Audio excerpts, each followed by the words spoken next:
Welcome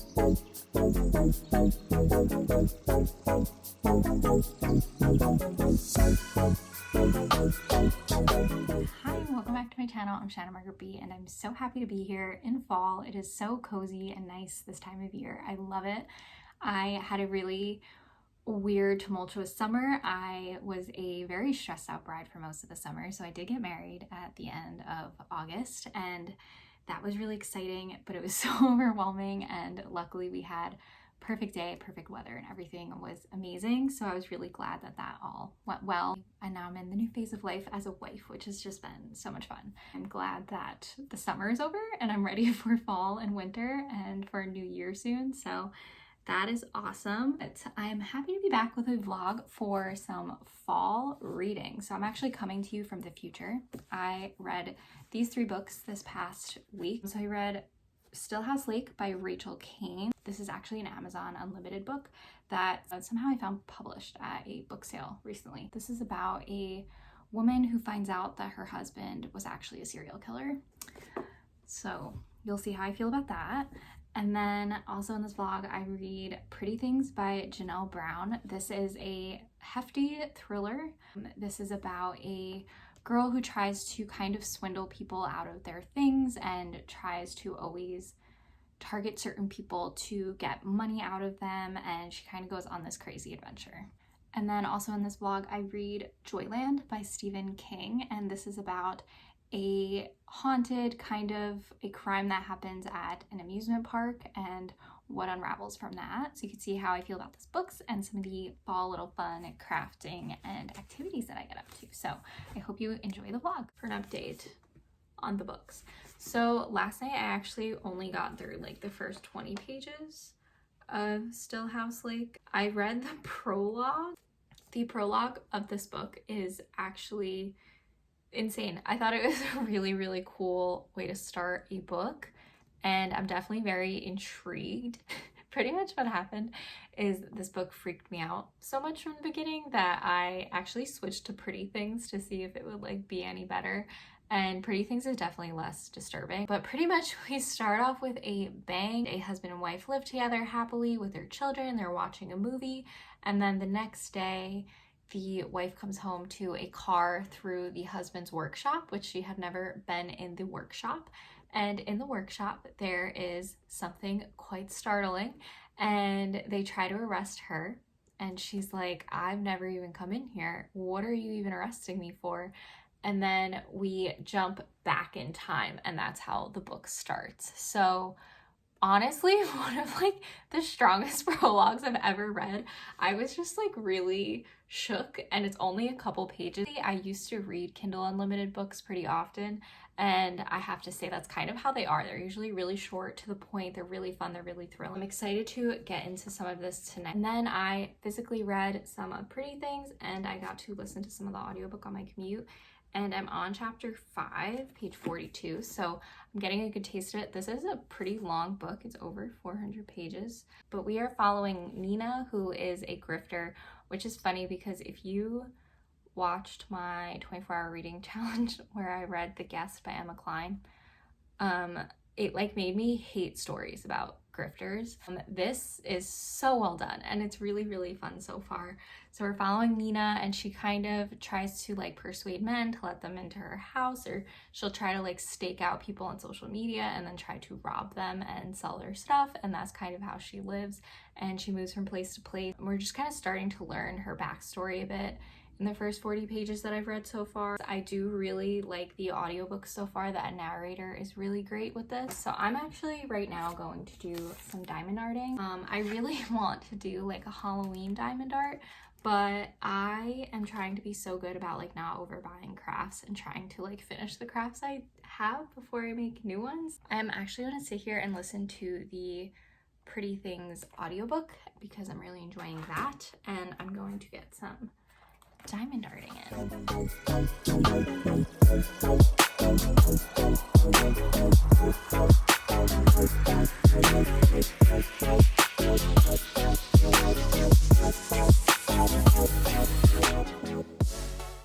I am home from work for the day, and I'm so happy to be home. And I have a reading update. So I'm on chapter 13, page 163, and I got a chunk of the way through and I am loving this book. This book goes back in time for quite some time, and I actually really love the past timeline, which was kind of surprising to me because usually when books jump to the past, I'm like, no, I want to know the future timeline or present timeline more. So I just appreciate that the past timeline is so good and juicy that like I wanted to almost just stay in the past. And I feel like sometimes when you're reading about like a character who gets themselves into a lot of trouble like this one does, it can feel like you're not connected to them or like you don't really understand why they're doing what they're doing. And I like having the full story of why our main character does the things that she does. And they kind of peel off into a really fun adventure. I'm really liking it, and it's going a completely different direction than I thought it was going to be going. So I am looking forward to finishing this. I'm realizing what would bring me the most joy right now, my dog is going nuts, is to finish this puzzle. And it's like a library scene that me and my husband were working on actually before our wedding, which was a month ago. Almost finished it, but we had to clean up the house for the dog sitter for that weekend, and the puzzle ended up on the puzzle board in the basement. I really want to work on it in the basement, and my husband is not coming home tonight until late because he's at the Yankee game. So let's see if I can get it all the way up 2 flights of stairs to my hobby room. I'm really not sure about my abilities to lift this. Okay, so I can lift it, but can I carry it 2 flights of stairs is the question. I can't get it upstairs. So I'm going to listen to Pretty Things and have this nice mango seltzer and try to finish this puzzle tonight. Do we think I can do it? I have to pick him up from the train station. I want to say by 10 p.m. and it's 6 o'clock right now. This, by the way, I went upstairs and got the box, which also I thought this puzzle was almost done and there's literally so many pieces. But this is what it will look like. This is currently where we're at. So we have like some big structures to it done. I don't even remember like what our method was. Like, have a lot of pieces in this thing. So many brown pieces in this thing. I don't remember, like I feel like we had a system going when we were working on it. So wish me luck. I have about 4 hours, so we shall see how it goes. You got a ball? You got a ball? Sit. Oh.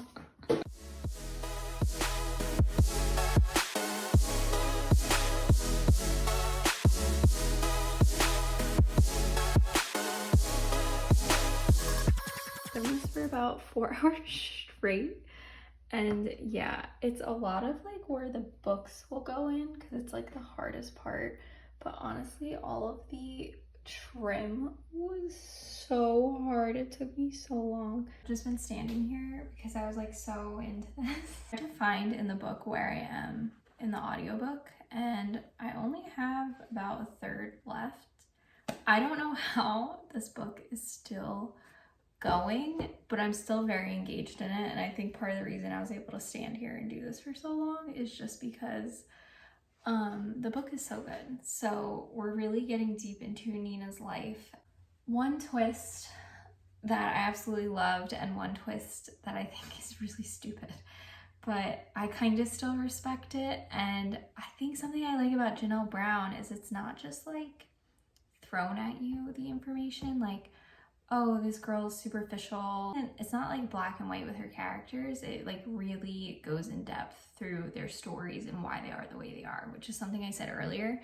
And we're getting multiple POVs and we're getting multiple backstories. So I'm like really loving that part of it.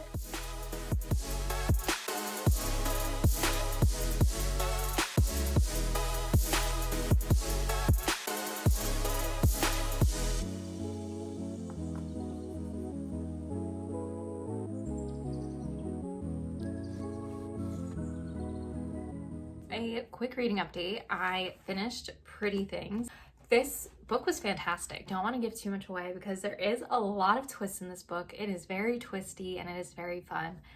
Do I think it's a little too long? It was 474 pages for a thriller, and that was kind of long. So I think 400-ish would have been good. I did really enjoy a lot of the twists, but some of the twists I just thought were like thrown in just for a shock value that you knew was coming, and it was a little silly. And ultimately I thought the ending was tiny bit silly, but I really enjoyed the character development in this. You're really learning about each character and their whole backstory, so it kind of makes you not know who to root for, which is one of my favorite like tropes, I guess, is kind of like you want to root for someone who's maybe doing the wrong thing, but you learn their story and then you're kind of in support of them and you don't really know why. And so I love when like books make you feel all twisty inside. So definitely recommend that. I would give that a 4.5 out of 5. It is a good thriller and I think it keeps you most of the time. The next update I have is on Stillhouse Lake. I am on page 94, and really cute if you want to see. My mother-in-law made me a bookmark of my wedding photos, which is so cute, and I'm obsessed with it. So that's adorable. Like, so I'm about a third of the way in. Really enjoying this. It is getting a little repetitive, which makes me nervous because we're not even over 100 pages. We are following Gina, who discovers that her husband has been doing some twisty, creepy things, and she takes the children and runs away and starts a new life for them. A crime very similar to one that her husband commits happens again, and she doesn't know what to think, if this is a copycat, if someone's coming for them, if it's just a coincidence. So really fun, really twisty, very quick read, and I'm excited to get through this and see what happens in this one.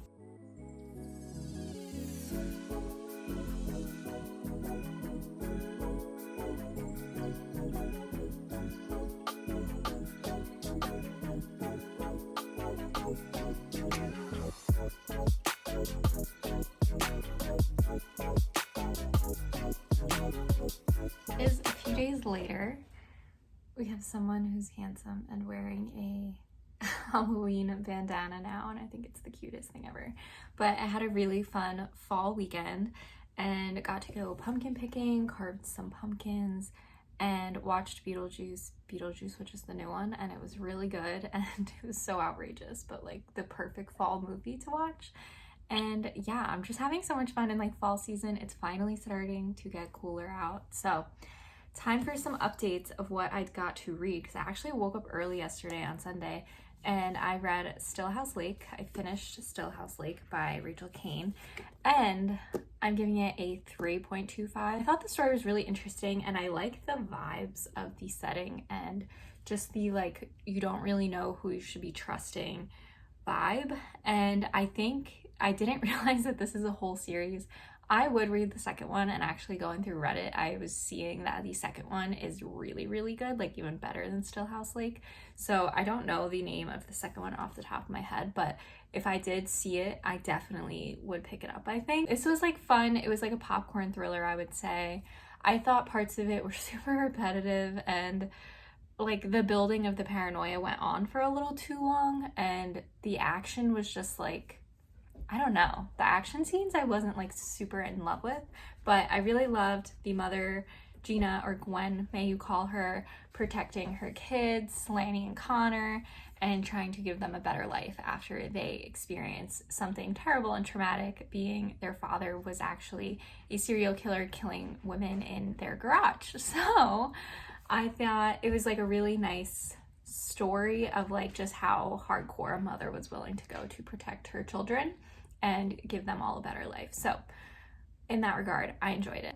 I unfortunately, when I was looking up the second book, realized that Rachel Caine did pass away. So that is quite sad. And then I started and got 86 pages into Joyland by Stephen King. And this one, such a fun, haunting, good fall time. It's like the perfect motif. It's also been raining here for the past couple days, and I just love the setting. I love the story setup. You're following a boy named Devin, and Devin gets a summer job at Joyland, which is a new like kind of indie amusement park, as they would call it. After he accepts the job, he learns some things that haven't once happened on one of the rides, being a girl being murdered, and she now is there haunting people. So I'm excited to see when he encounters her and what happens, but it's a really fun setup so far. It has like the perfect spooky haunted vibe without being like overwhelming so far. It's like such a fun motif to read. I have made some diamond art progress, so got some flowers done, and it's cute. It's just not fall, you know? It's just not giving fall.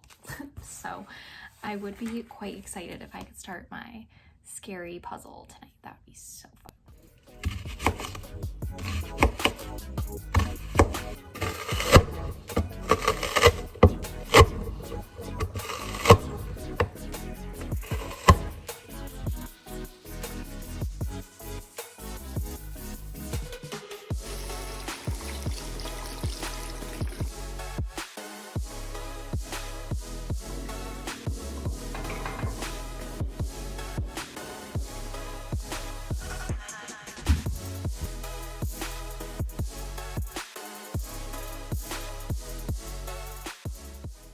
I wanted to show you the complete puzzle hung up. So I think ultimately I have to kind of shift this around and probably put this puzzle up high and then the Nancy Drew one under it. But I think it's cute to have a little puzzle wall. It's actually way bigger than I thought it was gonna be, but it looks so cool all hung up, so I'm so happy. And then also in my last vlog before I took a long break, I was working on this Nancy Drew puzzle. Unfortunately, it did have some missing pieces.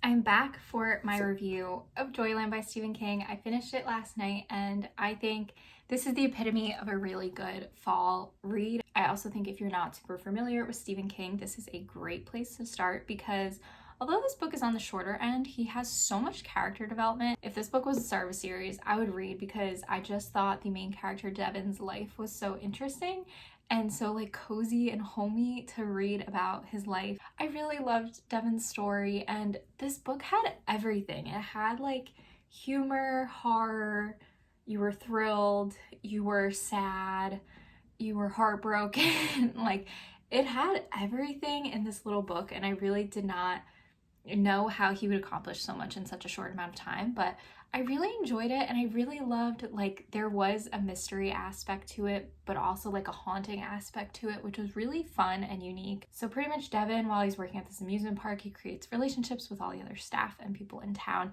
and you're learning about that, and he's also on the hunt to find out about the killer of the girl that you learn about right in the beginning of the book. I would give it 5 stars, which is crazy. I was not expecting it, but I really would give this book 5 stars. Characters were super developed in a quick amount of time. I felt like really bonded to them very quickly, and I think that might be because he starts out very like down on his luck, and you kind of like root for him through the whole book and just like root for him through that like college phase of life, which is fun. And this is told from his point of view in the future. So he's like a 60-year-old man talking about his time at Joyland, and I thought that that was just a really fun way to tee it up and to have the story through the lens of Devin in the future. Out of the 3 that I read this week, this was definitely my favorite of the week, and then I would say probably Pretty Things and then Stillhouse Lake. I would definitely recommend any 3 of these. 3 books off my TBR, so we love that. Is Joyland one of my favorites? Thanks for following along this week for me reading these 3, and such a good reading week. How fun. Don't we love when that happens? I will see you very soon in another video. Bye.